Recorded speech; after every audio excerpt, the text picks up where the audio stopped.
But this has been very, very helpful. That's good. So what are the really areas helpful that you feel like you've made the biggest improvements?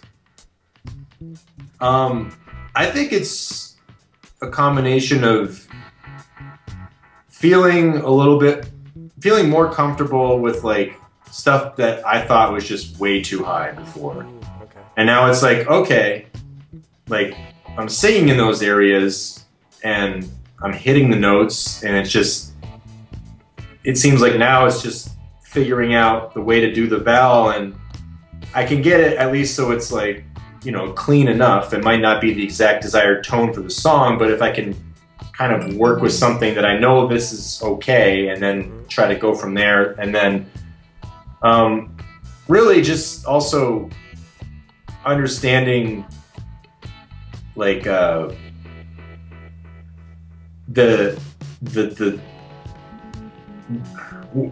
know, like the getting it more like you know, like when you're squeezing and it sounds more abrasive, like kind of feeling that sensation, but also trying to be able to hear it. Because before, sometimes it was hard because like I didn't know if I was doing it wrong or not until I would listen back on a recording. I'm like, oh God. But in the moment, I couldn't really tell. And now I'm becoming a lot more astute at telling.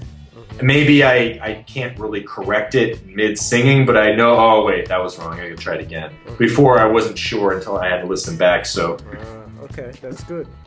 And just some of the basic things of like keeping connected through like some of those jumps and kind of getting that feeling of staying connected. Like, I think that a lot of it is just learning a lot more of the sensations of what you feel and knowing when something is wrong from there, because I'm starting to realize that it's almost like the sensations are the other component of like you hearing stuff. Yes, sir. It's 50. It's almost like it's 50-50. It is. That's what I always tell people. Singing technique is half sound, half sensation. If you don't know the sensation side of it, you might not get all of it. And that's really probably the biggest thing, is starting to feel comfortable with some of these sensations and recognizing them, and then remembering sort of how to get it. That was something before. It was like that recording I sent you before, when I wiped the vocals on it, I had a lot of trouble trying to figure out how I did that.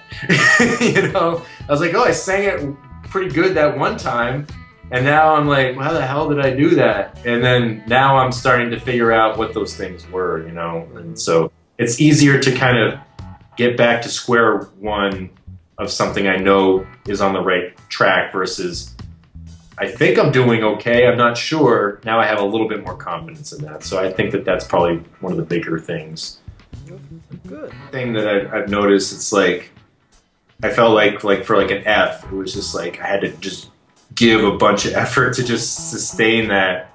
And I guess it kind of goes in waves. Like sometimes I won't even know, and then I'll check. I'm like, okay, where am I singing at right now? I'm like, oh wow, like that's actually like a lot higher than I thought, and I feel like I'm not really, didn't feel like I was given a whole lot, so it's kind of nice. But I think the only other thing I'd mention is that like I am happy that it seems like there's nothing in any of my songs that I'm like, oh, that's too much out of a range that I can do. Like I should just change the notes. Like it's kind of nice that everything that we've done in the exercises went up as high as I'll ever need to go, so I'm cool with that. So that was just kind of a nice thing, because that's one of those questions that you have. Can I even physically do that? You know. Right. So.